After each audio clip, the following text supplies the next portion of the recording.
evening, everyone, both here and online to the 998th monthly meeting of the ATMoB. We have our annual July members meeting presentations tonight. We've got three great speakers, Mario, Charles, and Sal, and we'll try to get there as quickly as we can. The agenda, first thing I'd like to do is to just have a show of hands to put the speakers first in the agenda. This is required, okay? Great, okay. By unanimous consent, it looks like. So I'll give a brief welcome because we have a lot on the schedule tonight. Then our speakers, followed by secretary, treasurer, membership, etc. So thank you for electing me as your next president. I look forward to the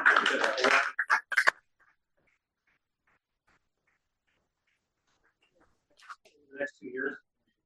This photograph is from the most recent workday at the clubhouse. It sort of captures two things that really brought me to the club. Just the maker culture and the volunteerism. This is a new, a donated mirror grinding machine that can handle up to 36-inch diameter. I can go bigger. Just in case anybody wants to build that scope of a lifetime.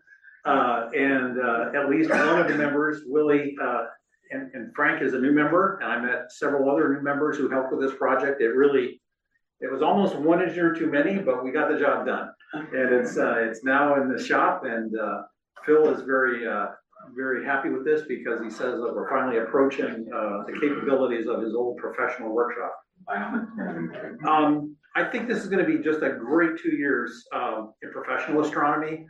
One thing I'm pretty excited about is time domain. And this picture, if you haven't seen it, I would encourage you to look up at the monitors because this is pretty washed. But this image is called Ocean of Stars. It was released a few days ago by the Vera C. Rubin Observatory. Absolutely stunning image. If you follow this URL, you can zoom into this thing, and it's just amazing what you will find there. We're going to get right to the talks, but first I want to take a moment to recognize Mario and Kelly Beatty and the other members who helped to get the dark sky bill passed recently. I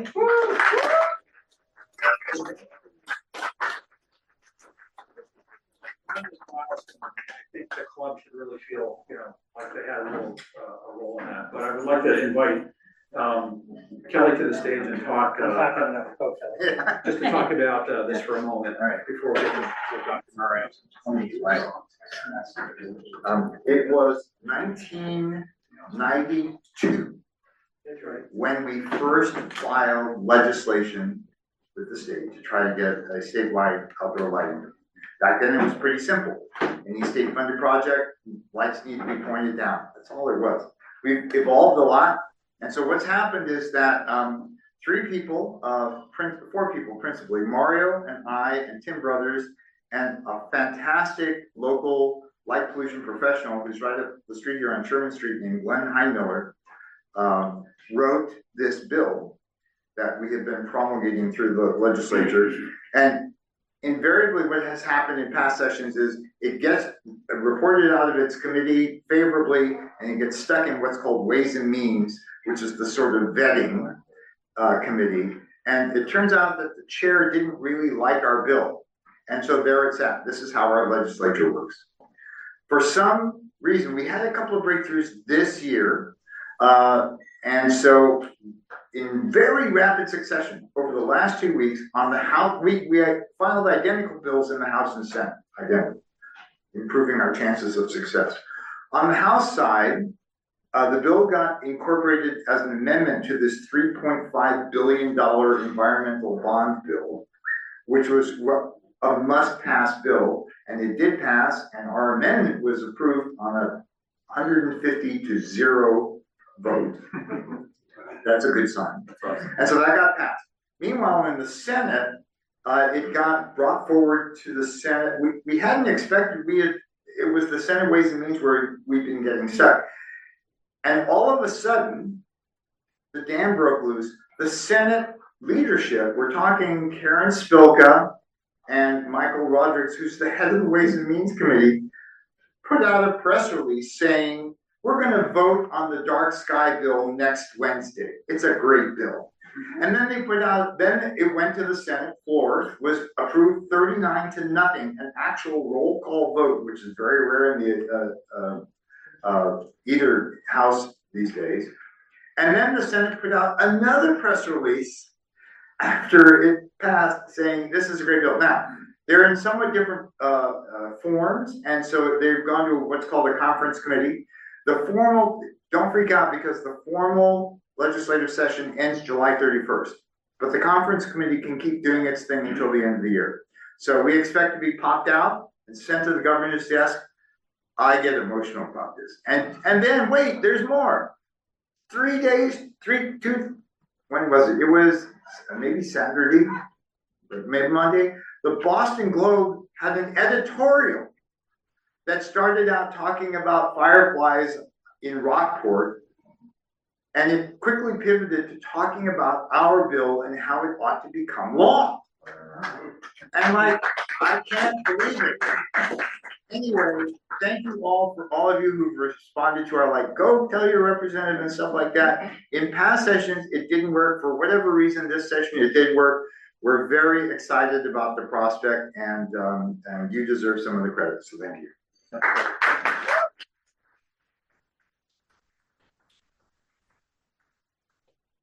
So our first speaker tonight is Dr. Mario Motta. Dr. Mario is our very own internationally known dark sky advocate.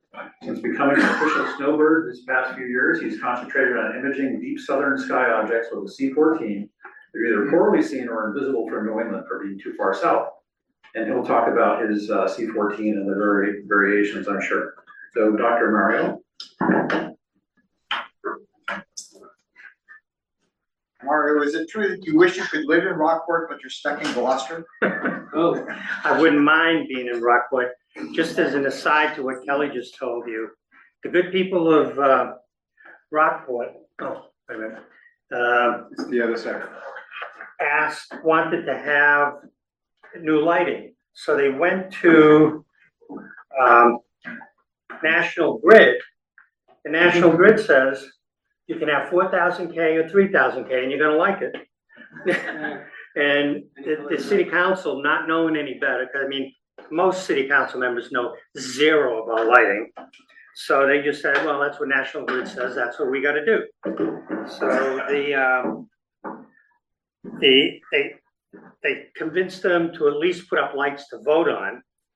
Everyone looked at the 3,000 and 4,000K and they thought they were all gonna vote for the 3,000K, with a few people voting for the 4,000K. What ended up happening is there was a citywide campaign to squash this. I helped them out. 87% of the town of Rockport, and it was like 800 entries, voted neither. They don't want the damn lights. They want 2,200. So they're having a special committee in Rockport, and they're going to get either 2,200 or 2,400 and basically tell National Grid to just go away. So another success. Sweet.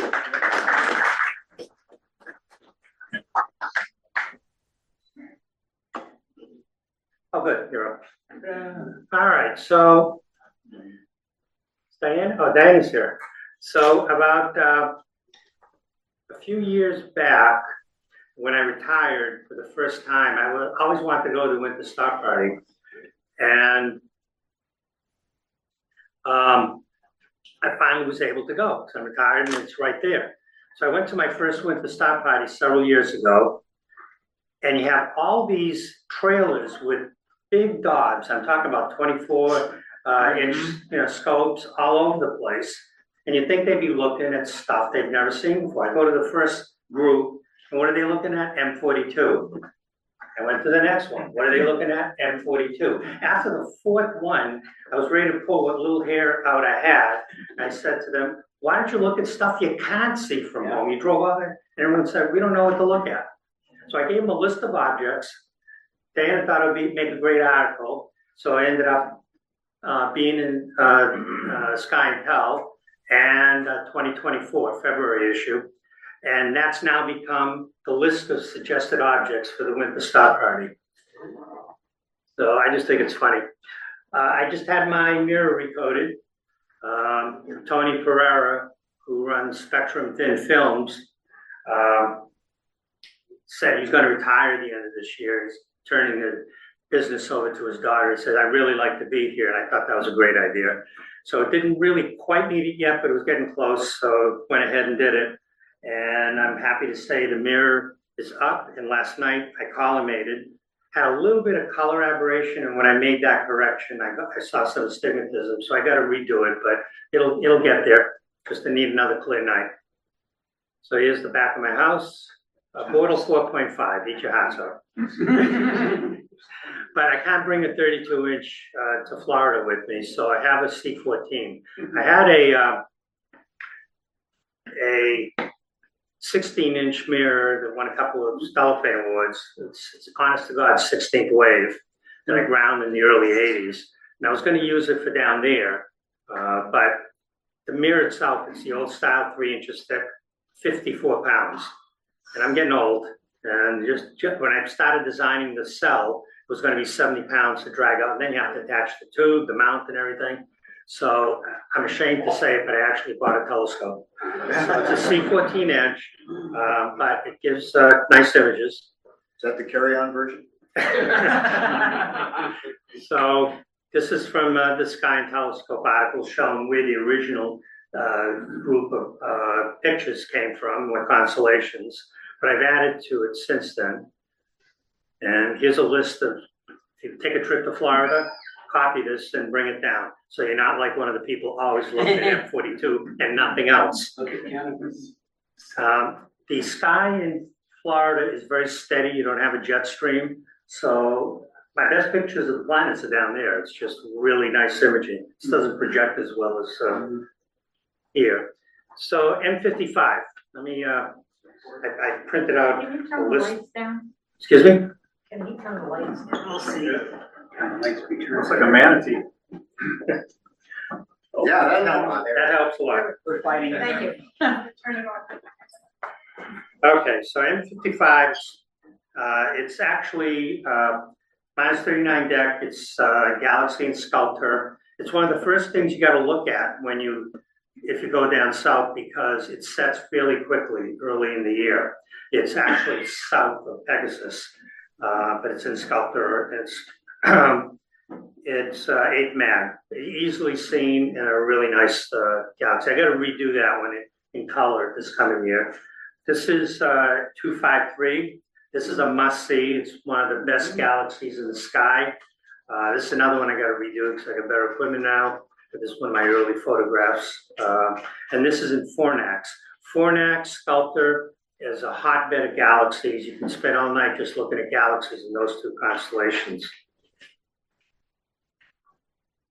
This is 908.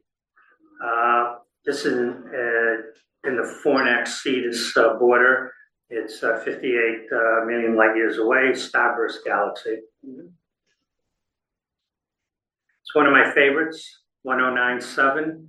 Again, a number of these I got to redo in color. Now that I've taken I kind of did survey work the first couple of years. It's really not projecting well. Look up at the TV screens up top.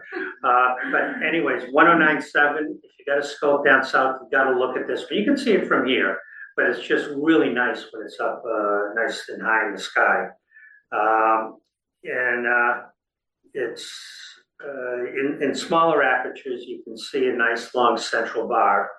I don't have a pointer, but anyways, a nice long central bar. And even in modest skies, you can see two faint spiral arms. Mario, you want to point to? Just use your mouse pointer. Yeah, use your mouse. And then, oh, okay, yeah, that's not a bad idea. There you go. Where they can see the Bar, and you can see the spiral arms. This is another one of my favorites, 1360. No, this is 1300. It's in Eridanus. Again, you can see it from here, but it's really nice when it's high in the sky. It's a pleasure to look at. It's really bright, 10.4 mag. It's about 6 arc minutes, but you should be able to easily see it even in a small scope. Worth looking at. Nice. There's a lot, for some reason, there's a lot of barred spirals in the Fornax Sculptor Eridanus area.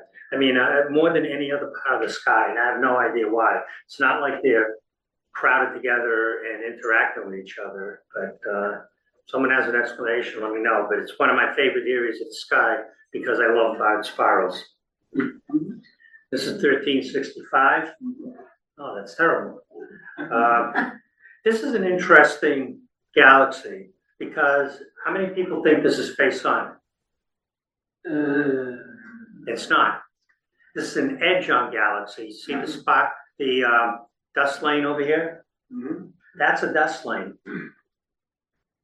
This spiral arm belongs up here, and that one belongs down there. Got interacted with another galaxy that gravitationally warped the arms. One of the biggest warped galaxies that we can see. But that's an edge-on galaxy. That's how much it's been distorted. Worth taking a look at. Oh, it's a ring galaxy. What's that? A ring galaxy. This is a ring galaxy. This is 1291. Catch up here. This is also an Eridanus. Again, you can see it from here low in the sky, but up in high, it's really nice. Through my scope, the 14-inch, you can see the central, you can see a little bit of a bar and a nice ring around it. So visually, it's rather stunning. It's only 33 million light years away. But the central bar is easy, the outer ring is faint. You kind of need dark sky. Down with the star party, you can see this nicely. Hold on. Okay, 1350, another spiral, also in Fornax, another barred galaxy, and this one has a double ring, if you notice. It has an inner ring and an outer ring, so it's strongly interacted with some nearby galaxies. This one is a small, faint galaxy, but I wanted to take something in the constellation Horologium, which is really low down there. So it's another barred galaxy, kind of small. This one wouldn't chase unless you really want to go for the outer limits, but it's minus 47 depth. 1532, also known as Halley's Coronet. It's a bar in a box. And it's an Eridanus, and the arm sticking out here is from a close interaction with other galaxies nearby. Again, worth looking at. Next is 1360, the Robin's Egg Nebula in Fornax. It's a large planetary, and it is that color through the scope. It's intensely blue. This is a must-see. It's a magnitude 9.4. Really easy to see in any size scope, and it's a big object. It's 6 arc minutes in diameter, so for a planetary, that's pretty big. Is the blue obvious to your eye? Is the blue obvious visually? Even in my 14-inch, you can see the blue color. Yeah, I don't know how small a scope before you lose the color, but it's very noticeable. But it's worth looking at. If you're in light blue areas, use an O3 filter. It really stands out, because it's a lot of oxygen to make it blue, primarily an oxygen emission line. I took this with H alpha in oxygen, and you can see the oxygen line is much stronger than the red hydrogen alpha.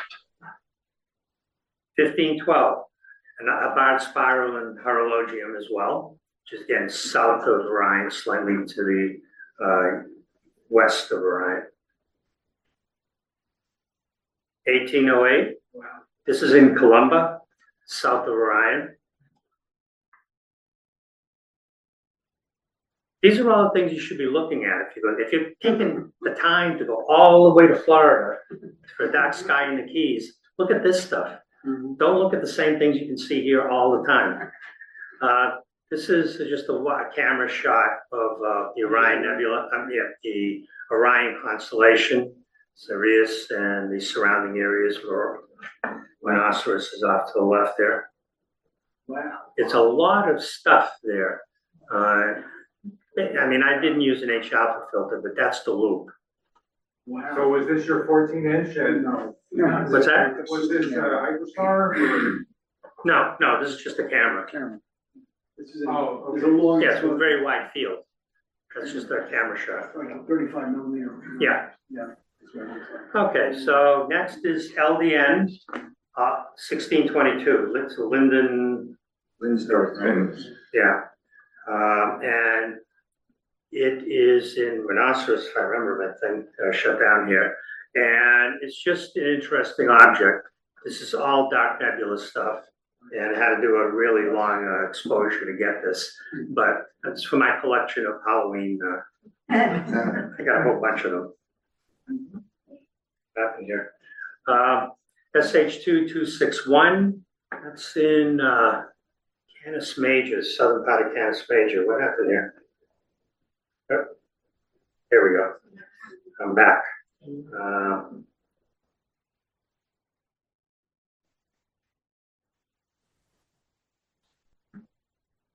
There you go. And the winter Sorry star about party that. still like in February? What's that? The winter star party still like in February? I was These? there- No, the winter star party is in Yeah, February. yeah. No, it's February. This Yeah. year, it's the first week of February. Yeah, Um, I was there in 2002. SH226, I'm sorry, this is actually Lowers Nebula. It was discovered by an amateur, actually. So if you go out with an H alpha filter, you can find stuff that still is new. This is how this one was discovered, and it's in Orion. It's in the real southern part of Orion. This is 1851. I got to redo this one.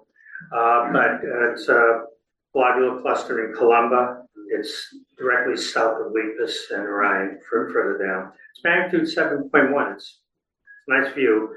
Even in Florida, it's kind of low in the sky. There's another one up there on the left. Yeah. Jeez. Yeah. Okay. Right away. And this is the butterfly in Monoceros, 2346. This one you can see from up here, but it's really nice. It's high up in the sky. And if you go to Florida, I mean, you can look at stuff that's high in the sky. Just don't keep looking at M42. Anyways, this is a really nice object. It's 6.5 minutes big, so it's worth taking a look at. It's fairly distinct, photographs nicely. And this is interacting galaxies, 2292 and 2293, and nearby is 2295. But that's all fuzz around it is from the interaction of the two galaxies. All right, Thor's helmet. My previous photos just had this part, like from up here, but down there I took a nice long deep exposure and look at all the stuff around it that most photos don't have. It's interesting. To the eye, you're just going to see this section, you know, the bright arm here and the spikes going up, which is why it's called Thor's helmet. But there's a lot of stuff there that photographs really nicely. This is narrowband filtering, obviously, to get that. Now, this is M46, which you're all familiar with, but look for NGC 243A, which is a small planetary in the northeast section of M46. This is SH297. It's in Canis Major, but never photographed it up here, so I thought I'd take it down there. It came out rather interesting. It's an emission nebula, star-forming region, and it's got some interesting structure. I assume this is from a supernova explosion or some outflow from a star. This is one of my favorites. This was a multi-hour exposure to get this. It's the dolphin head, also known as SH2308. You can do it from up here, but I've tried from my scope. Again, it's low in the sky. It doesn't photograph as well. Down there, nice and high, it photographs nicely. And that's in Canis Major, by the way. Now here's one that's worth looking for. It's Jones Emerson. The real name is PLN 164 plus 31.1, but it's known as the headphone nebula for reasons that might be clear. Okay. But it's 14th mag, so it's really hard to see unless you're in a dark sky. But I just had to show this one. I just love it. It's interesting. It's in links. That's just not projecting well. 280. We need to get better equipment in here. Monoceros. It's called a smiling cat nebula. I don't know if you can tell from that, but Yeah, it must be the head and the rest of the body there, and its smiling face. You can probably get that from here. It's in Monoceros. 5 minutes. This is the 2467. It's an open cluster that had nice nebulosity around it. It's called the skull and crossbones, but this was taken with an O3 filter and an H alpha, and brings out the colors really nice.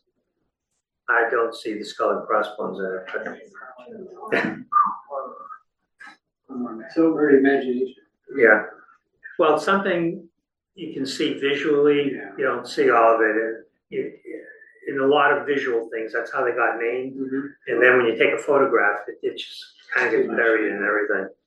This is 26, which is a reflection nebula in Vela. About 4 minutes. 4 minutes. Okay. I better keep on going there. 2997, spiral galaxy in Antlia, and further down there. Kind of looks like M101. 3109, large irregular faint galaxy, but it's 19 arc minutes long. So it looks kind of through the telescope like a faint streak, kind of like 4565, if you've looked at that one. COM 15, it's northern Vela, and this is with H alpha and O3, but as you can see, the H alpha predominant, like most of the gums nebulas, they're almost all H alpha.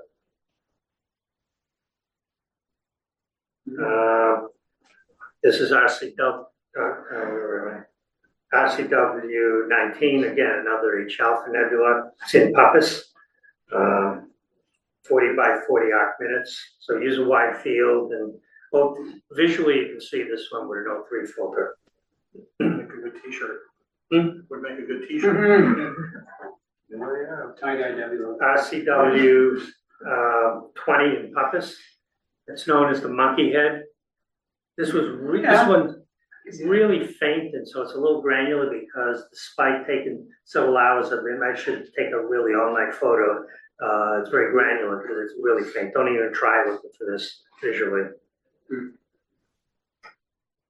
This is one of my favorites. SH2294. I call it the little octopus.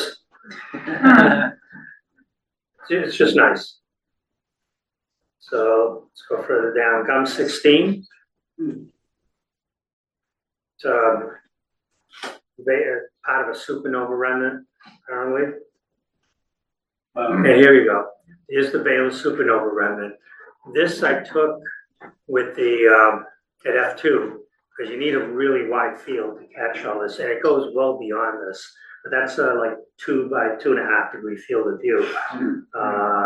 You can see parts of it, the lines you can see visually, especially if you use an O3 filter, but it photographs nicely. It's just, it almost puts that Vela nebula to shame. It's just one arc after another, endlessly. And then you go beyond that, and you got Herschel's pen, which is actually part of it, but on the outer skirts, you don't see it on that photo. Just taken at F7. That's not a galaxy, right? What? Is that part of the supernova? That's part of the supernova remnant. 7 second. That's part of the Vela supernova remnant. Was it discovered by Herschel? Yes. Yeah, Herschel called it, discovered it, and it's been named Herschel's pen, basically. Cool pen. Anyone younger than 80 probably doesn't remember that, right? Here's another part of the nebula. Again, the outer, this is a faint section. You can just It's kind of like the Veil Nebula. You just take parts and parts and parts. It just goes on forever. It covers something like 8 or 9 degrees of sky. The RCW 35, it's in Baylor as well, and it's an emission nebula in star forming region. So here's a new cluster and surrounded by the gas. And there's I gotta redo this one further south. I noticed all these arcs down here, so I want to center on that next year. Sorry, but I'll extend for one more minute. Oh, okay, should I just go quick? RCW 36, 38. Right here, 40. So there is a 40, but it's too far south. 31, 32, which is known as the Southern Ring Nebula. Worth looking at, really bright too. This is in Carina known as the Banana Nebula or the Carina Smile. With the telescope, you see this part, you don't see the southern part up here. 3201, which is a very nice globular cluster, it rivals M13. 309, which is another star forming region. And then Southern Cross rises just on the horizon. It's right on the horizon. We're taking a look at. And this was taken at Carina, 1.5 degrees above the horizon. That's as high as it gets there. But someone had a f2 12-inch with image intensifier. So I just put my iPhone on it and got that. Visually, it was stunning. And with this new filter, I should give a talk on filters. I'm going to do that for the SIG group. But this is with the Antlia new filter. First, now you can actually see stuff in the galaxies in light polluted areas. This is in Bortle 7. So I got to redo all the galaxies down there with that filter. It really is spectacular. And if you live in a light polluted area and you want galaxies, that's the filter to get. All the other light pollution filters are useless. They're made for mercury vapor lamps. There are no mercury vapor lamps. So all the filters you see advertised are useless. Don't buy them. This is the first filter that actually works. Hydra cluster, 3621, nice galaxy. This is a planetary nebula. Just 2 minutes? Sure, all right. 46. Take about 2 minutes. One quick question. Where in Florida do you have such nice? Naples. Naples, thank you. Yeah, it's Gary, just move a Bortle little 7. closer and a little closer. You know? 49 to 45. It's worth looking at. It's in Centaur. M83, one of the premier objects in the sky down there. You can really do it well. And this is my favorite object in the sky, Centaurus A. It's a radio source, but it's a big, honking elliptical galaxy spearing right through an elliptical galaxy. It's fabulous through a telescope. Can we leave it with your favorite? Can we leave it with your favorite? 2 more favorites? All right. 5139. I'll just go through it. It's Throw away one of best, the babies. one of the biggest globules in the sky. It's incredible. And this is the Dragons of Ara. Okay, so you can't see that from here, but if you go down south, this is a must-see. And you got a new star cluster blowing out a shell. Think of the Trifid Nebula. That's what this is doing, only a little more advanced. 4628. This is in southern Scorpio. I stayed up early morning in April to get these. Cat's Paw. They're just really far south in Scorpio. W133, 6357, RCW 105, 130, the Anchor Nebula, and that's it. All right, thank you.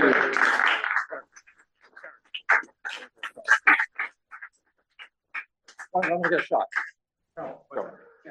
Barry, take your glasses off. Thank you. I want to get a couple of shots. Now I don't look distinguished. Yeah, that's absolutely. All right. All right. So Charles is also a doctor, but I'm not sure I would trust him with my livings. I wouldn't trust Some my- doctors send people to hospitals. Yeah, I'm not the kind that does anybody any good.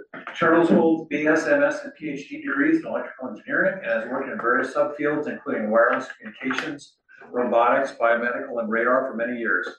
His main astronomical interests are astrophotography, although that may change now that he's seen first light through a telescope that he recently completed. I think your scope was maybe the first one after COVID through the workshops. Oh, I haven't been keeping track of that, but 6-inch f4. 6-inch f4, yeah. There you go. So put that on there. I'm using the heck out of it as much as I can now. Cool. Well, thanks, glad to be here. So I guess, my main topic here is using AI to write astronomical programs, and I'm gonna sort of talk about how to do that, give a few examples very briefly, and then show you one that I really like that I use a lot. So basic outline, I don't have any fancy telescope pictures or stuff like that. I was just focusing on getting the information, although I think I might have some photos a little bit later. Artificial intelligence, it's kind of amazing. When everything changed, Claude Pro, and then these are programs I've written, and I'll talk about them. I think there's a slide for each one, but since there's so many, I'm gonna go through this quickly. All right, just a bit about me. So I started programming in 1982, and on DEC System 20. I don't know if anybody remembers Digital Equipment Corporation. All right, shout out to Digital Equipment. And I'm an electrical engineer by training, but nobody's ever hired me or paid me to design a circuit. I've got a doctorate in machine vision. It's like algorithms and programming, and then I'm a double E, but it's all about the programming, and there's like a list of languages, et cetera, et cetera. I feel like I should have gotten a computer science minor, but I don't know, I don't think I did. But, however, I've had these small personal projects, but software has gotten so complicated that any one project I might want to do will take a very long time. I feel like I ought to be able to use the advanced stuff that you see out there, right? I like to make a nice polished application instead of just command line or, stuff like that. It's very discouraging because I've tried, but just the range of expertise that's required and the poor documentation, is trial and error, and lack of personal time, all these things just conspire against me in doing, an application that is polished and something that I might want to use. So that's like held me back. It's sort of been in the back of my mind, I guess you could say, because I get these ideas about things that would be great to do, but I can't do them. Right now, but we have the AI revolution. We saw ChatGPT in 2023, but it's all different now. Okay, if you had used it back then, you probably laughed at the hallucinations that it did. And yes, you can write, a sports report of the Red Sox using Elizabethan English, or maybe even some other language, right? Big deal. But this guy named Matt Schumer wrote this article called "Something Big is Happening." He's talking about how we've moved from large language models to large reasoning models. And these are different, okay? So in around February, I had been using this development environment called Cursor at work, but it was all for very simple stuff. And then colleague said, oh, no, you should select this model. And then the next thing you know, it was writing all my code for work, right? And I had to write something in a code base of 500,000 lines of code. Like 80% of it was Python, the other 20% was C++.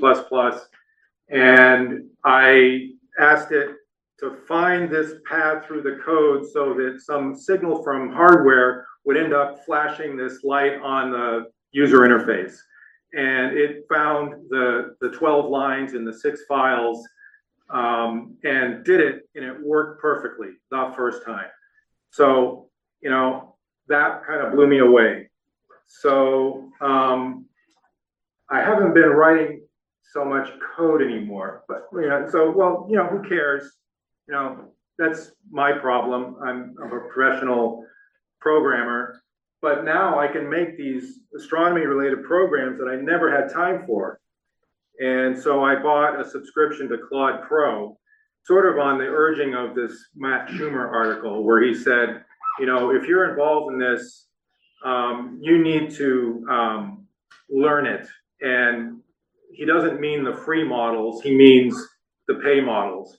And I'm not paid or anything by Anthropic, but Claude Pro, $200 a year, I think I've got my money's worth already, like in the first 2 or 3 weeks, right? So it includes all their high-end models. So, I mean, there's a limit, but So you've been using it for 2 or 3 weeks, I've been using it since February now. but you got it back. Within 2 weeks, I thought, you know, I've got my $200 back. So, so anyway, let's talk about the programs. But before that, that was a teaser. Just some advice. If you're going to do this, it really helps to know how to program already. I'll admit that, okay? Because if you're a programmer, you already have like the mind for sort of specifying in extreme precision the thing that you want to have done, okay? It's important, okay? You can't just wave a wand and say, make it so. On the other hand, one thing you can do is if you have an idea, you can express it to the AI and tell it, I don't know how this is going to work, but I'd like it to do something like this. Just sort of bare your soul and say, I don't understand how to do this, but it ought to be able to be done. And then say, what else do you need from me? And let it come up with the questions. And it'll ask you the questions. And if you can answer those questions, then it can go off and design the thing. And then it's an iterative process. And if you don't like it, you can go back and refine it and say, you know, I didn't like this part here. I think more of this. And we'll see an example of that in the program that I want to demo for you. But that's they call that planning mode. And it's a kind of a key feature that you don't necessarily hear directly about. So here's the first program I'm going to talk about. This we use now in the clubhouse. I'm the bath interferometer operator, and that means I collect a bunch of images. It's kind of like astrophotography, and then I put them into a computer, and I had to do this manual thing of finding the outline to the interferogram, right? This is like represents the surface of a mirror, okay? And you can do processing on this and get an error surface that tells you how close you are to a paraboloid, right? And when you're close enough, Phil says you're done, and you can start on your next mirror, right? Rich? Yeah. Okay. So I vibe coded this.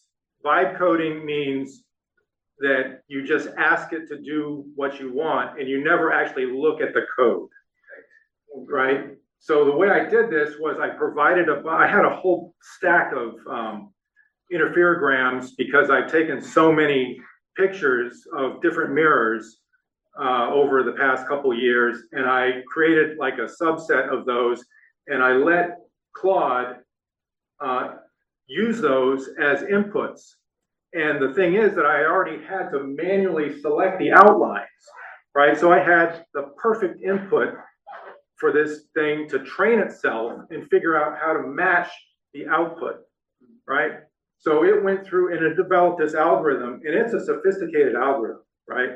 In the end, I reached a point where it was, like 10 or 20 pixels away from the edge, and I said, that's not good enough. It's got to be, they tell me this line has to be right on the edge. And so it went back and it churned some more, and it came up and it does this. And then I came back and I said, we get these internal reflections, these little bright spots, right? And those are damaging to the interferogram. So I said, try to find the bright spots and then sort of cut them out. There's a way to do that manually.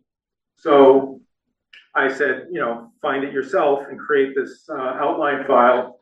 And now it's done, it's doing it.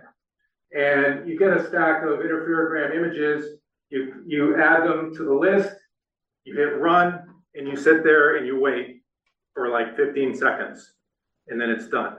And then you just open it up in this program called DFT Fringe, which does the rest of the processing, and you get your interferogram surface. And then we can have Phil look at it, and he says, oh yeah, you're overcorrected, you're undercorrected, you got a little bit more, you got astigmatism, this and that, right? So that's, it's an amazing thing, and I'm really happy with it. Sorry, language? Python. Here is a little project. 15 years ago, I wrote an Arduino program to run this. You might recognize this Mead microfocuser.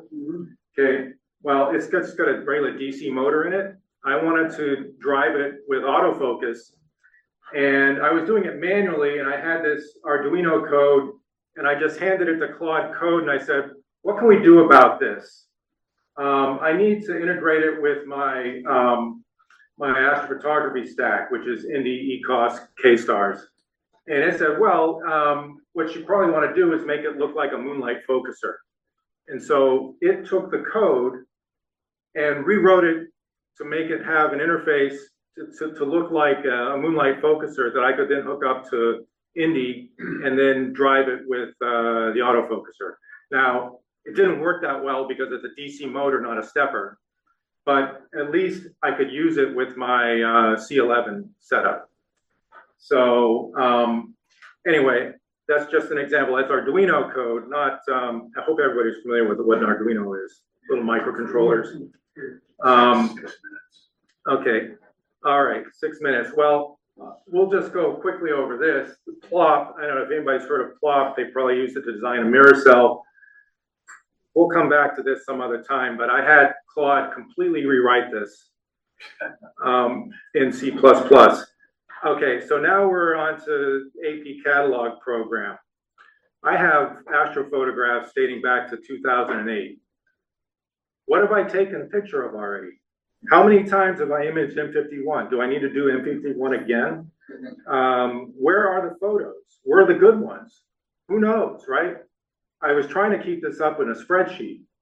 Just, it's ridiculous. Can't do that. So I vibe coded with Claude to come up with my own program. And now I think, let's see if we can get the mouse to work here, and we'll go live. Did you do M42? I can't see M42 from my yard. Yeah, there's a big tree. Okay. But chainsaws are for it. Okay, well, I'll just move this over here. All right.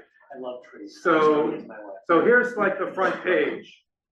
And it just made all this stuff. It said, well, I think this is probably interesting information. I don't really care too much about the front page, but it tells me how many FITS files I have, how many unique targets, how many observations, how many total hours. But let's go to targets. Here's my list of targets. I said, I want to be able to sort by these various things, right? How many sections I've done, right? How many filters, right? When the first observation, when the last one was, I can do, I can go up here and select the time period, all that stuff. It just like does it, right? You say, I'd like this feature, it churns for a minute or two and then it's done. And then here's all my target list. Let's look at, I think I got a picture in the elephant trunk. I've done the elephant trunk. Yeah, let's look at that. So, boom, we've got one picture of the elephant trunk. Yeah, all right. Let's go back. I've taken a few of these. What part of the sky did I cover? Well, oh, here we go. This is each telescope, each sensor, right? The orientation in the sky because of plate solving, I know where I'm pointed and what rotation angle, right? I can see what dates those happened on, which telescope. Visibility, this is an interesting one. And it does a bit of a computation here while it's trying to figure out a whole bunch of stuff. All right, come on, Claude. Come on, Claude. There we go. So this shows like the maximum elevation angle. It's not kind of the standard like Charles Bracken graphs, but let's, here's the years. Let's like pick this one maybe.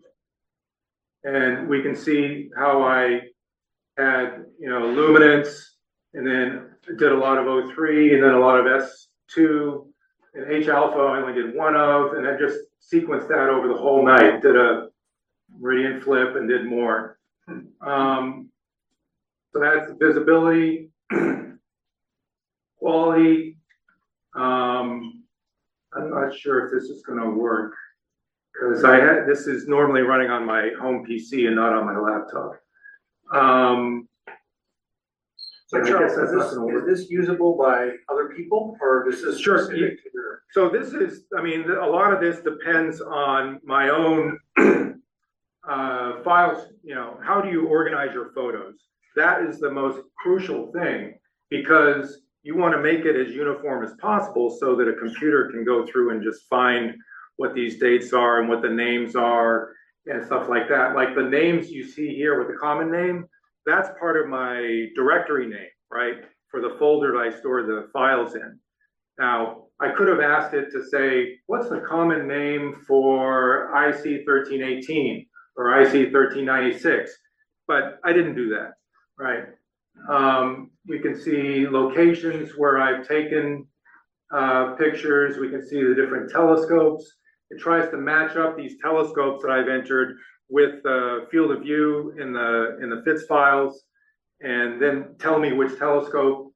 And then data quality, this is like a black hole, so we don't need to go into that. And then settings, whenever I add new photos, I can add like a new camera, I can rebuild the whole database. And at any rate, I'm happy to share this with anybody, but you're gonna probably have to do some work to get it to match, and you could just go do it yourself. So anyway, finally, I think I just do want to close. Just one more favorite, okay? I just all right, come on. That's how he deals in favors. I just wanted to get to the end here. Here we go. So it's fun. This agentic coding where it's not just a fancy autocomplete or stochastic parrot you might have heard, right?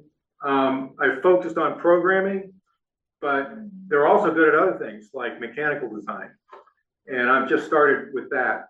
You need a subscription for Claude Pro to get Claude Code, but you can do small projects on their free account. I recommend just buying it because the model is so much better. And there's OpenAI has its own thing. And the paid accounts are really where the amazing things are. So at any rate, that's my presentation. Our next speaker is Sal Arisha. Sal has been interested in astronomy since the age of 8. He received his first telescope in 1962, which provided his initial views of the moon, Jupiter, and Saturn. He also built a 6-inch f4 and entered it in his high school science fair. His project was My Work in Astronomy. And it was also in that year that he met his best friend, Paul Vallely, attended his first cellophane, and joined ATMoB. Paul helped him get a job in test engineering at iTech, and from there, Sal joined the model shop at Harvard and built an intercorona spectrograph for Dr. Donald Menzel's expedition to the Sahara in 1973. And Sal's going to talk to us about how he processes solar. Yes, please.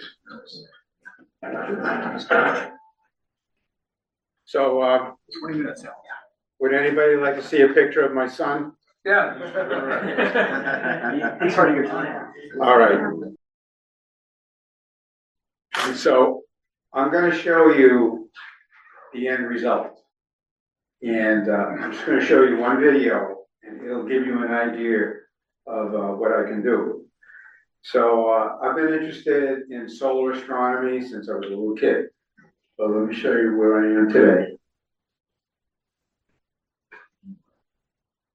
This is a time-lapse movie, and there's a bunch of interesting things going on in this video. Now, if you look close, there were two prominences that were big, and they were connected somehow. And I only saw this because I took a video. You can't see this with a still image, and you would never know that they did. This is from the Solar Dynamics Observatory. Everything you see is in the ultraviolet, so by definition, it's invisible. But there are two colors. People say, why did you choose those? I said, because they look pretty. That's it. But look at these two prominences. These events are absolutely connected because they're happening at exactly the same time. This event here, so north is up, the sun is rotating to the right. This event here still hasn't come around. It's still on the other edge of the sun. But I can go back and see what time this thing happened, and I could look 2 hours ahead of this, beyond this event, and watch this thing progress. So this whole system allows you to do stuff that you can't do now. I can go back, anybody can go back to 2010 and look at any data because it's all there. Okay, so let me just do my stuff that I've been involved with astronomy. Okay, so the most recent stuff here is through the Solar Dynamics Observatory. So how would you like to still in time to image, still in time lapse video of the sun with high quality images from your kitchen table at any time, any day, at no cost to you? And have access to all data since 2010 and deliver to your computer on demand within 4 minutes for video and instantly for still pics. And do this with no equipment. The only equipment you need is a computer, an internet connection, and a mouse. That's it. And it's not a trick question. It's NASA. All this stuff is available. So a little background about me. I started in astronomy around 1958. I was 8 years old, but I've been a member of ATMoB since 1967. A lot of things happened that year. I had a project in the state science fair at MIT. I met 5 or 6 people that I'm still friends with today. Paul Vallely, Dennis DeChico, goes on and on and on. I was a Northeastern University co-op student at Harvard College Observatory. I had a dream job here in the early 70s, and I was a machinist in their model shop and a test technician in the ultraviolet lab. I built the first hydrogen alpha telescope in 1972 for the HCO, for the Smithsonian Astrophysical Building dedication. So the building next door, there was a dedication in 1972, and I built an H alpha telescope. and, I was working for an engineer, he kind of told me what to do, I put the thing together. Of course, I had this horrible thought when I put it together. It was for the building dedication, what if it's cloudy? And all he said is, what we'll do is if it's clear, we'll push it. If it's cloudy, we won't even talk about it, okay? So, then the other thing, that was a big deal was I participated as a scientist, I made me a scientist, in the solar eclipse expedition to the Sahara Desert in 1973. I was just a kid. I worked with expedition leader Donald Menzel. Did anybody ever hear of him? Okay, a few people. And developed, built, and used an inner corona spectrograph. I've gone to 4 total eclipses, 1 annual solar eclipse. So here I am, back in 1972. Does anybody recognize where this picture is taken? It's taken right on the roof, right here, this building. And that's me a long time ago when I had hair. What a handsome lad, Sal. Thank you. What happened? You got better looking. I like the sideburns. All right, is everybody done with their comments? No, I really appreciate this. Thanks for all the flattery. So my big deal was I was a member of ATMoB. I was a machinist and a technician for Harvard College Observatory and Smithsonian Astrophysical Observatory between 1970 and 1973. It was probably the best job that I ever had. I had a lot of fun. But here's the H alpha telescope, okay? So, it's a prototype because commercial H alpha telescopes were just starting around that time. So the first people up to the roof after the building dedication was the guy on the left, his name is Fred Whipple. He was famous for the dirty snowball hypothesis for comets. Does anybody know the name Fred Whipple? Oh, yeah. Okay. And the guy on the right is Derek Bach, and he was president for Harvard University for 20 years, and then for 2 years when they were looking for somebody in the middle. But he was the first person to look through the scope. And I said to him, I call everybody by their first name, whether they're called doctor or not, I just do. And I said, Derek, the problem is you have to sit on the floor. He says, I don't care. I'll send this suit to the cleaners. Right. So he sat on the ground, and he was the first person to look through the scope. He could not stop talking about this thing because he was looking at a very dynamic prominence that was active over a couple-minute period. You guys that have hydrogen alpha scopes that look through them, there are things on the sun that only last seconds, a lot that last minutes, a lot that last hours. But they're short-term events. He was going crazy. So he couldn't stop talking about this stuff. So right after this event, obviously he was talking about me to other people at Harvard. So they made this picture of me, and they were calling me H Alpha Man. Because at the time there was a movie called The Omega Man with Charlton Heston. So I was the opposite of Charlton Heston. And this person was hung up in the observatory in several places for my 2 weeks of fame. And that was it. And then it was over. What is 15 minutes? It wasn't 15 minutes, but it was cool. This, the top part of this image is an H alpha negative image. Okay? Good. All right, so anyway, that's what's going on. We thought it was hair. Good try. So the next thing was, I was on an eclipse expedition with Donald Menzel, and it was a pretty big deal. And this happens to be the first issue of Harvard Magazine. That picture on the cover was taken by me, and I just happened to be in the right place at the right time. That's because I talked to people, and they were looking for an image. The woman that wrote the article, her name is Ann Fadiman. She became a big deal writing teacher at Yale and is still there today. So this was taken in Ajouch, Mauritania, Africa. There I am.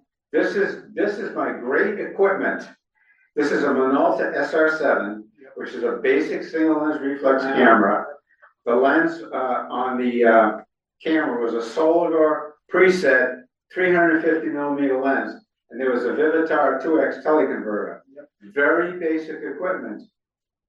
But I took that picture and it became a cover picture for the first issue of the Harvard magazine. I'm pretty proud of that. But there I am. Donald Menzel, who was my childhood hero, since I was in the desert during my college graduation from Northeastern, he made a diploma for me, which he presented formally to me in front of everybody. And this diploma makes fun of Italians. So, you know, one of the slang words for Italians was Dago, because it means they go, but they spelled it D-A-G-O. So it says Northeastern University Adjunct Extension, Dago Maximus, Dago Cum Laude, Dago Astronomicus, Viva la Regia. Know ye by your presence that on this day, 17 June 1973, Sal Regia has graduated in absentia. Bravo Bambino, signed Donald Menzel. So this guy's my childhood hero. His was the first book I read on astronomy, and he made me a scientist on his trip. I don't know why, and you guys probably have the same question. So here we are at the end of totality, and you notice there's no shadows. We had a sandstorm that was going on and on and on. But they made a movie for National Geographic, and it went all over the place, all the schools and everything. But that's me in the middle of the picture, Donald Menzel on the right.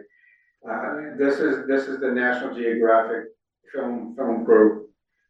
Anyway, Sal, Dennis was on that trip, right? that's correct.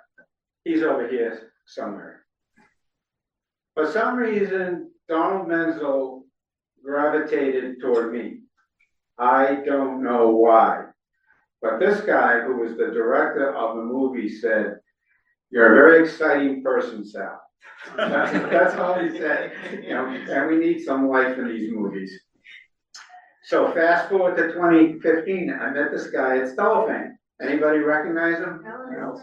Alan Stern. He's a big deal, and he stays in touch with me. I don't know why he writes. I don't know. You know, so he became friends with me in 2015, and he still stays in touch with me. Okay.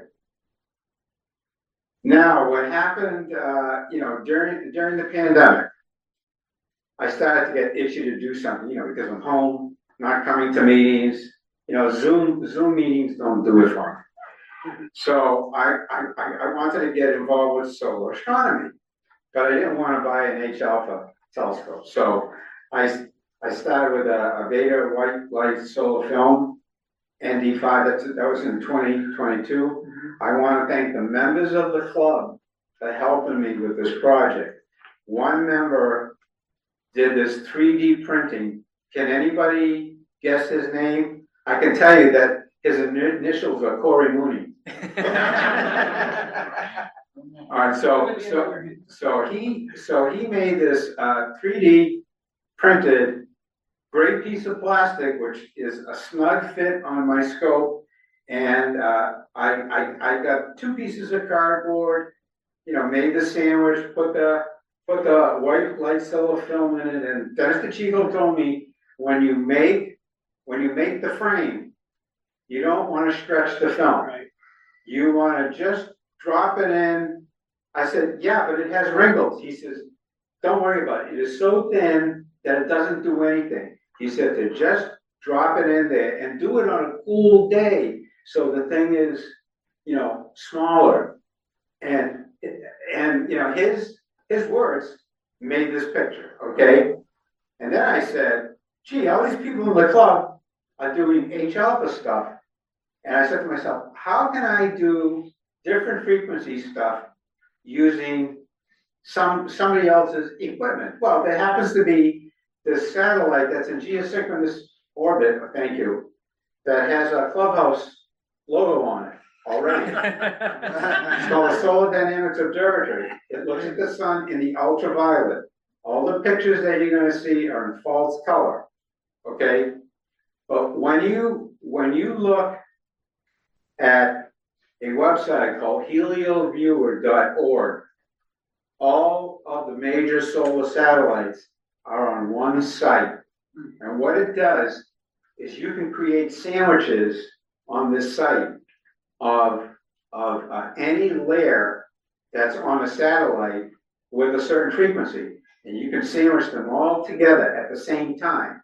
So this thing does one concurrent image. The only part of this thing that I've ever used is the Solar Dynamics Observatory. So I'm gonna go through this really quick and tell you how you can start this thing on your own. I'm available by telephone and email. Okay, so the way it works is you go to the website called helioviewer.org right here, and you put in the date, the time, and the jump interval. The jump interval is the time between frames, okay? So you enter that right here. So the images are sandwich layers. I use Solar Dynamics Observatory, the Atmospheric Imaging Assembly, AIA, and these are the frequencies, 304 and 131. I arbitrarily set the opacity of 304 at 50% because that's where I like it. People say, why do you do that? That's where I like it. 131, which is the bluer thing, I set the opacity at 100%. You can do whatever you want. This is just like making a sandwich at home. You add all the stuff that you want, okay? Okay. So there's basically two options. You can make a time-lapse video, or you can take a still picture. If you're doing a video time-lapse, I'm going to tell you what to do, but you can divert from this any way you want. So you want to determine the time range of an event, and the way you do that is you find something on the site. What I do every day is I go on their website and I say, I'm going to make a 2-day time-lapse movie. 2 days.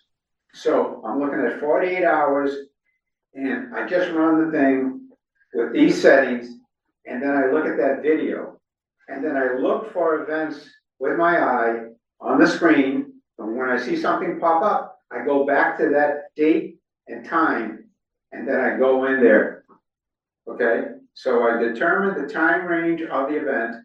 I add 1 hour bookends on either end of when this event is happening, start and end date and time. I define the region of interest and say, you can do any region of interest. The telescopes in the Solar Dynamics Observatory are 8-inch aperture. So you get great images on an 8-inch scope. This is a wide angle view, right? But you can zoom in. So I set the speed. This is what works. It took me 3 years to get this. The speed at 30 frames per second. The length is always 10 seconds. The size, which does the resolution, is 2160 pixels. I hit OK, and I should have a delivered movie in 3 to 4 minutes. That's it for doing a movie, okay? All right, next. If I want to do a still picture, I just do a region of interest. I put a rectangle around it, I hit it, the picture is delivered to my computer, just like that. I haven't bought anything, I just know how to use a mouse. That's it, I'm done. Now I'm going to show you some videos and just let it run. So if you need help, call me. There's my email, there's my telephone number. Good luck. All right, now I'm just going to show you some videos, and I'm just going to let the thing run until this guy takes me away with his, okay, where's my video? Show us your two favorites. So I guess your two favorite children. And for my mom, it was always my brother and my sister.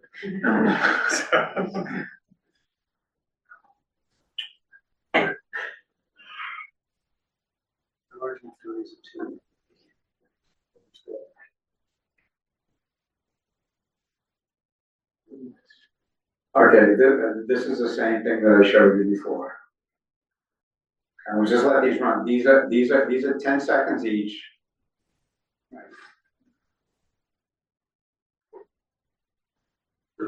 So you know, I told you that I can go backwards, right? Venus, 2012. That's right, 2012. Very cool.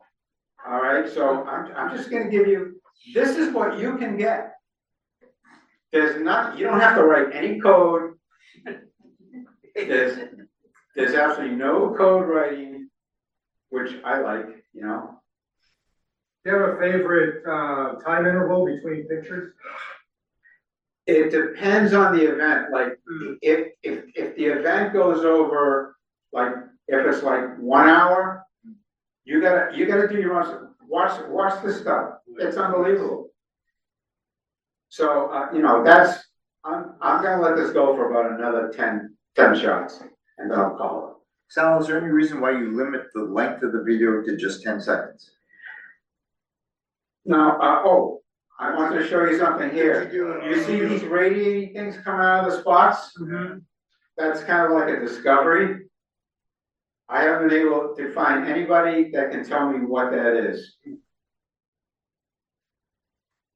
But you can see a lot more things when you do a time-lapse video than when you look at a still picture. At least I can. I don't know about you. The coils in that were unbelievable. Yeah, so all of these, so I always, you know, go through my 2-day review, then I kind of hone in on something. You see that dark thing that's popping up? Whoa, it's like smoke, right? This stuff is unbelievable to watch. Busy place. Yeah, the sun is very active, and it's like this, you know, frequently, like I don't see everything, I don't see a really good prominence every day, but I do at least a couple of times a week. I see stuff like this. And by the way, I can see stuff on the edge of the sun, and I can see stuff over here. Equally as much. Carrie's gonna get my cane and yank me off. But look at how smooth the stuff is. Is there a reason 10 seconds is the timer you'd like to do? All right, you can play with this. This is like making spaghetti sauce. It's a matter of personal taste. I can't say it any other way. Here's a 48-hour movie. Look. All right. You can get the director's cut later.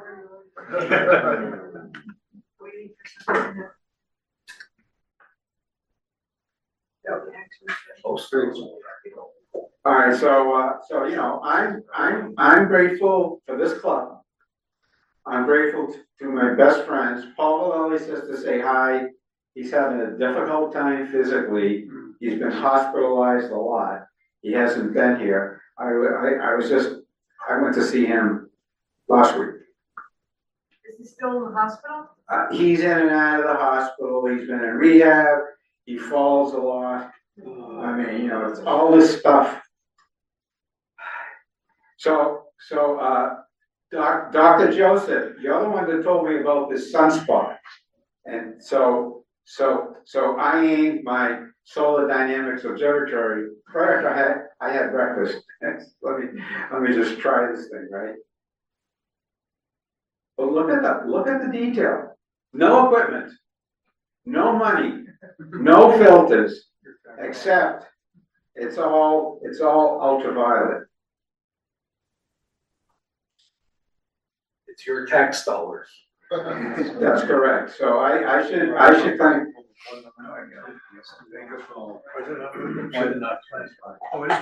Yeah, it is blank. Oh, the screen is like. Yeah, something on the Oh, something froze. Missing out. Oh, well. All right, we'll stop there. Now, Pretty pictures are cool. Pretty pictures are cool.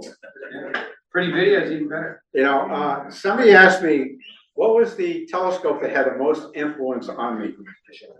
Yeah, it was my first one. It was a Gilbert 8-power reflectoscope because it was 2.5 inches. Oh my God. Okay, I got my first views of the moon, Jupiter, and Saturn, and that's what I'm still looking at. Yeah.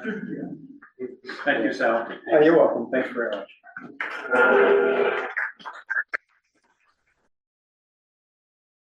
I apologize in advance. We are running way behind. So satisfied. I blame the new regime. I wanted to just give another plug for Claude Pro and say that it's not just for coding. I sat down with Claude Pro. It has a mode called Claude Cowork, which is kind of a mashup between chat and code, and sat down on a Friday night. This is a project that Phil Brownsville is working on. It's a 3-inch primary sheaf spiegler. It's a folded design. We were kind of stressing on how we were going to plot the opening when we made this into when we started cutting aluminum. You can see that there's a tilted telescope. The primary is tilted and focuses a cone. So this is the intersection of a cone and a cylinder here. The different colors are just showing the blue rays are on axis and the red and green are off axis. But this was all talking to Claude, explaining that I wanted to model this scope, and then it generated a model in FreeCAD. I'm not a FreeCAD coder. It's a parametric model, so I'm building a 4 1/4. I just have to plug in my numbers into the spreadsheet, and it's going to re-render this. But by starting on a Friday night, by Wednesday morning, I had a finished 3D prototype that I can bring next time. Just wanted to show that FreeCAD had the ability to plot spot diagrams. So that the red circle represents the area disk. And then I asked it to render a full-size template to cut this teardrop shape into the secondary tube. So it's pretty cool to sit down with an AI and come out with a solid object, in a couple days' time. Very sophisticated object. So back to our regularly scheduled program. All right, next we'll have the observing committee report with Rich and Glenn. Glenn is not here tonight. Glenn is in Worcester enjoying a Woo Sox game. Oh, nice. So he's asked me to do this solo. Is this summer wrap up? I will try to make this as brief as possible. But there are quite a few things going on in the summer that I think you'd be interested in hearing about. So the summer highlights. Venus, of course, very bright in the western sky right after sunset. Currently shining at -4.1. 16 arcsec, apparent diameter is about 69% illuminated right now. Greatest elongation happens on August 15th. Greatest brilliancy is in September. And inferior conjunction, you'll hear more about this at the September meeting and also at the October meeting. Inferior conjunction this year is one that should not be missed by anybody. Now, I've been talking about daytime observing Venus for the last 10 years. But this event will be really a fun one to look for. On October 28th, it'll be 6.5 degrees away from the sun. That's 17 lunar diameters. Is that right? Am I doing my math right? 6.5 degrees? 13. 13 degrees. 13 solar diameters away from the sun, which means it's perfectly safe to look there. Okay, you don't have to worry about going blind. It'll be only 0.6% illuminated. So when you look at Venus at inferior conjunction, and again, this is a very favorable one, what you'll see is a relatively large object because it's going to be as close to Earth as it can possibly get. And because we're looking at almost the entire nighttime side of the planet, it's sort of like a new moon effect. All you're going to see is the tiniest little sliver of light. It's wonderful to observe. And so we'll talk about that much more as the summer goes on. Saturn's currently rising a little before 12:30 in the morning. By 4 o'clock in the morning, its altitude is 40 degrees. The rings are currently tilted 9 degrees to our line of sight, and our opposition is last Friday morning. Say again? Last Friday morning, I looked at it with my big scope. It was lovely, right? Yep, beautiful. Yep, finally starting to look like Saturn again, right? You can see the rings. Jupiter's currently on the far side of the sun. It's essentially unobservable. Superior conjunctions at the end of July. Mars and Uranus becoming easier to view, still kind of challenged, and Neptune is rising before midnight if you want to go look for it. Magnitude 8 oppositions in September. So those are the planets. I picked a striking double star, Ras Algepi. It's Alpha Hercules. Struve at 2140. Magnitudes 3.4 and 5.40. The 4.6 arc second separation. it's a nice effect. The primary is sort of an orangish red colored star. The contrast between it and the secondary makes the secondary almost look a little bit greenish. Now, there are no green stars, okay? But this is sort of an optical illusion. It's a fantastic double star. If Glenn were here right now, he'd be gushing all over it. But that's one I think you should definitely check out. It's a pretty easy star to split. It's a lovely star. Of course, we're still waiting on T Corona Borealis. And, I just wanted to remind you that, this star can be monitored every single night. It's only below the horizon for maybe 6 hours a day. And even when it's in conjunction with the sun around Thanksgiving, you get up early up in the morning, you stay up, right, look just before sunrise or just after sunset. You can monitor this star all year long. And so again, I'll offer which ATMoB member will be the first to see the outburst. Now, we're counting on this trend that's up here. Early on, a couple of years ago, I said 1946 has one data point. Are we sure it's 80 years? Are we sure? Are we just like waiting for nothing, right? But if you look back at the historical record, 80 years before 1946, there was an outburst in 1866, there was an outburst in 1787, and we think there was one in 1217. Some European monks saw it and wrote down on whatever they wrote on back then. If you look at the interval between 1217 and 1946, it's almost exactly 80-year cycles. 9 80-year cycles. So that lends credence to the idea that this could be the year, maybe next, but it's going to go. Looks like it has an 80-year cycle. So keep your eye on that part of the sky. Even if you just take a quick iPhone shot every night, you could monitor its brightness. Let us all know if you're the first to see it. I certainly will. And you're offering a special prize. Fabulous. All right. Some sort of fabulous. There's a solar eclipse. How many people are going to Spain/Iceland? A handful of people. Very good. Good luck with that. I wish you the best. Clear skies, Mario. I take the site. It's a completely flat horizon. There's not a plant higher than 6 inches in this place. And it's important because it's only 9.5 degrees. Several people told me they were going to Leon who was staying in the city. That is a mistake. It's only 9.5 degrees high. So their buildings are much higher than that. 9.5 degrees is your fist width. Right. But that's how high it is above the horizon. You're all welcome to come where I am. It's just an open field on a farmland just outside where I'm staying. If I'll post it or send me an email and I'll be happy to give you a map with directions and how to get there. Venue's going to be there. Now there's supposed to be a whole bunch. About 25, 30 people descending on this farmland. Is there an ADA compliant porta potty? No, If you ask nicely. Well, if you're not going to Spain with Mario, you can watch this from your backyard. It's only partial in the Boston area.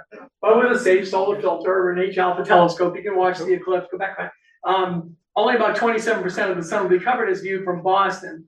You can see the shadows from the trees and see a little bite. I don't know if that's sort of an extent. I don't think you'll see shadows. I don't think you'll see. If there was a crescent, you could look at the dapples of sunlight under a tree, and each one acts like a pinhole camera. If it was a crescent, you could really see gajillions of crescents shimmering in the daylight. But anyway, that's coming up on August 12th, and so that's in the afternoon. Starts at 1 o'clock, over by 2:45. Get some rest because the next slide is the Perseid meteors. Happens to peak on the same night as the eclipse, which is great news because the moon is new. So we'll have a nice dark sky to look at the Pleiades, the Perseids this year. From a dark site, you could see 60-ish meteors per hour, maybe if you're really lucky. I tell folks who are interested in meteor showers that if you, especially this one, you go outside, bring your bug spray, nice comfy blanket, look up. If you see 5 meteors, you've had a great night. Okay, if you see 50, you've had a spectacular. Even at the rate of 60 per hour, that's 1 a minute. You have to look at the entire sky. You have to be at the peak of the radiant. It's got to be high overhead. There can't be any street lights around. It's got to be dark. And you might see 50 or 60 meters in an hour, if you're lucky. But have fun with that because it's a great shower to look at. All right, next slide. If you'd like to look at the moon, whether it's online in your kitchen, Sally, you can look at this in your kitchen. There's a great website. You can snap a picture of this, or I can post it in an email. This is from the University of Toronto in Canada, and they have a fantastic real-time moon app, if you will, website, where you can literally set this up for any time you want it. I set it up for July 21st at about 4 o'clock in the afternoon, which is 20 hours universal time, because I wanted to use this to show that you can get crater names, but you can also get what the moon is going to look like in real time. And if you notice up, I don't have a red pen, but does anybody know what that is right there? Yeah. What's that? That's the lunar X. And that's a fun little Claire obscure that you can actually look at. It's visible for a few hours a month. And if the timing is right, as will be in July, sort of kind of for us, you should get out and take a look at that. So the next slide shows it. So, It's not as good as a Bard Galaxy. well, I don't know about that. It's hard to say, sir. So the lunar X is pretty well placed. Now in July, it's gonna take, you'll be able to see it best during mid-afternoon. And you're thinking, well, the sun will be up, what am I gonna do, right? Well, when the moon is 90 degrees away from the sun in the sky, you can cash in on the sky's natural polarization. If you take a single element polarizing filter and you put it in the back of your eyepiece, and you aim it at the moon and you turn that eyepiece, you can darken the skylight. The moon shines by reflected light, it's not organized, it's just scattered light. So what you do is you actually improve the contrast. You can do some lunar observing in the daylight, especially around first quarter, which is when the lunar X will be visible. So I would encourage you. The moon is easy to find, right? We all knew that was we could find that on the first night we had our telescope. So go out, find the moon in the afternoon. If you've got a polarizing filter, pop it in, improve the contrast, you'll be able to see the lunar X. Kind of cool, just a fun thing to do.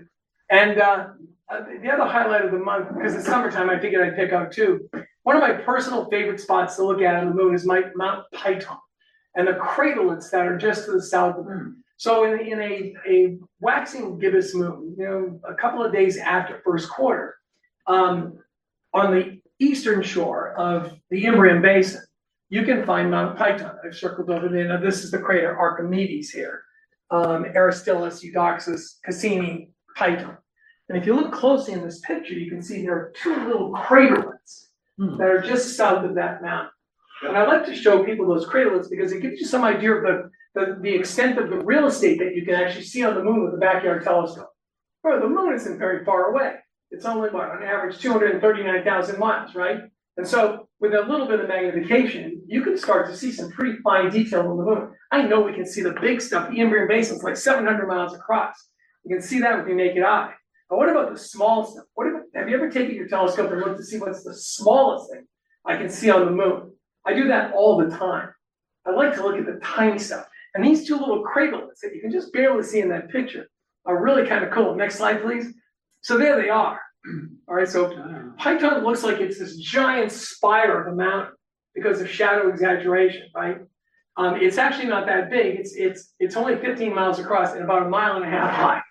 Python A is 3.6 miles. Python B is 3 miles across.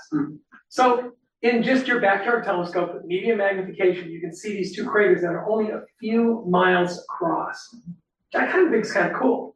I know it's not a Bard spiral galaxy, but the little tiny craterlets you can pick out under the right lighting conditions. So let that be your lunar highlight. And of course, while we're talking about the moon, there's a partial lunar eclipse coming up on August 27th, 28th. Now this will be in North America, all of the Americas, are front and center for watching this eclipse. It's a fairly late in the evening eclipse. But there it is, and it's about 96% total, something like that. So this will be a very deep, deep, deep partial eclipse. Awesome photo ops. So I expect to see lots of pretty pictures from everybody at the September meeting. I'm really looking forward to that. So that's coming up also. What's the next slide? What's the next one? Oh, in September, just before our next meeting, there's an occultation of Jupiter. Now, it's not going to look like that. It's not going to look like this, because if you look at the time, it's 2:42 in the afternoon. This is a challenging occultation if you want to see it. You have to find the moon. When the moon covers Jupiter, it's going to be about 30 degrees above the western horizon.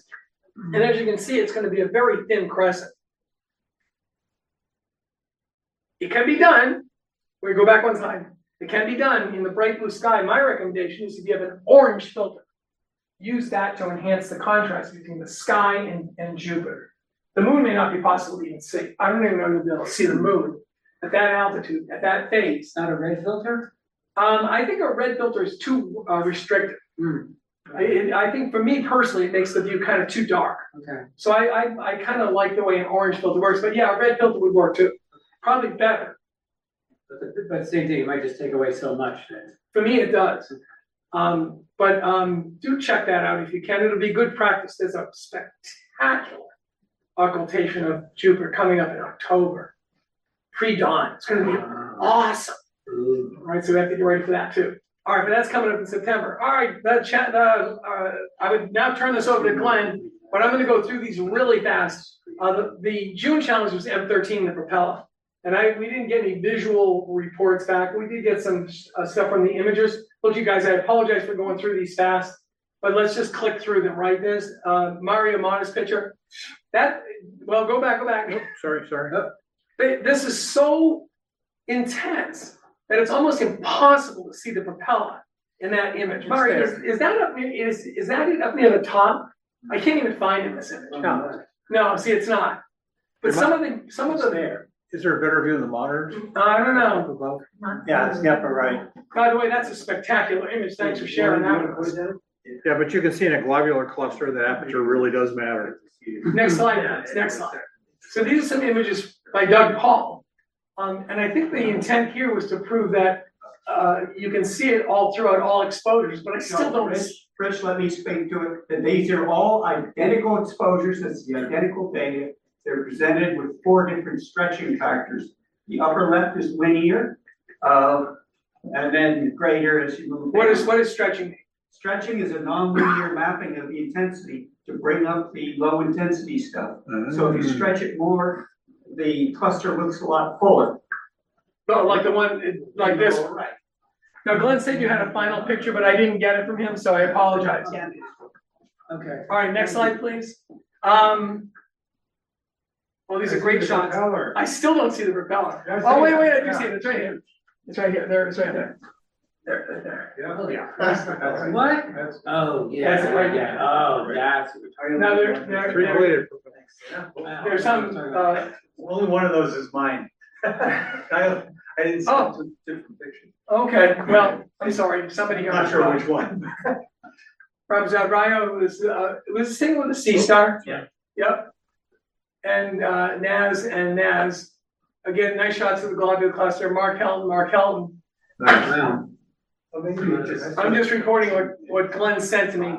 Mark Bro, there you can see the propeller there. I think it's better viewed visually, and you should play with the aperture. Striking visually. You can play with aperture and magnification, and see if you can pick it out. The Hercules cluster's in the sky until December, so check it out. Sure. And so the July challenge is M27. See if you can spot the central star. Glenn finds this challenging to find. I come off of Sagitta, the arrow right here, and just pop up just like that. I star hop to it. In a decent sized finder scope or relatively dark sky, you can see it in your finder scope. I like to use 80 millimeter finders on most of my telescopes, and I can see that in an 80 millimeter finder scope, no sweat. The trick of using a slightly oversized finder is if you can see the object in the finder scope, guess what? You own it. You've got it, right? No star hopping needed if I can see it in the finder scope. My 20-inch telescope is a 120 millimeter finder scope. Yeah. And your finder's bigger than your first scope. That's right. You know you've got a problem. Dave, I think there's got to be a 12-step proof of this. There's some sort of program for what ails me. Anyway, the dumbbell is a fantastic object. And do try to see the central star. This globular cluster, the August challenge, NGC 6934, very, very much overlooked. Delphinus the dolphin. This guy here is relatively easy to find, a really pretty globular cluster. And so it's not much of a challenge, it's easy to find and it's bright. See if you can resolve some stars. It's a lovely globular cluster. And next slide, I don't know where we are. Oh, in a September challenge. Ooh. IC 3568, the Lemon Slice Nebula. Lemon Slice. Now, Steve and I have looked at that with the 25 inch numerous times. It's relatively easy to find.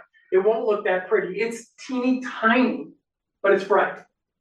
And so you can see it over at the clubhouse on one of the observing nights. If you want us to pop it in the 25 inch, we can jack the magnification up. And maybe we can actually see a little bit of structure there. But it really deserves big aperture. It is a tiny little thing. And a lot of times we think about IC objects as impossible to view. But there are quite a few IC objects, the index catalog, that can be viewed in backyard telescopes if you're brave enough to go find them. So do check that one out as well. And here are the nights that the clubhouse will be open, of course, weather permitting, this weekend, next weekend, August only one weekend because of Stellafane, right? And then the 2 in September, and so it goes. And that's the big 25 inch telescope on an equatorial platform. You can put that thing at 600 power, and the object stays dead center in the eyepiece field for about 80 minutes, and then you reset and you do it again. It's a fantastic telescope that belongs to all of you. That brings us almost to a close. As Corey mentioned, August, there will be no meeting because of Stellafane and also people traveling to sunny Spain to see the eclipse. So those of you who are traveling, please be safe, and we will see you in September 10th at 8. Our speaker will be Mahdi Zamani. He's a scientific image specialist, and we'll be talking about astrophotography data from various observatories around the world that he works with. All right, and that's the close of the meeting. Thanks, everyone.